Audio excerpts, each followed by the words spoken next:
أهلا وسهلا بكم في القناة.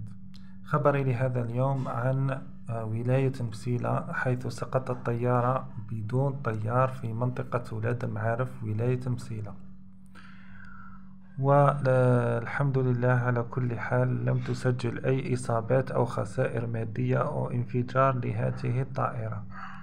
كل ما في الأمر هو دهشة المواطنين من رؤية هذه الطائرة التي سقطت بدون طيار، والتي أثارت علامة استفهام وشكوك عديدة حول هوية السائق أو هوية الشخص الذي أرسل هذه الطائرة، وما الهدف من وراء ذلك، وما هي حيثيات هذا الحادث. شكرا، السلام عليكم ورحمة الله.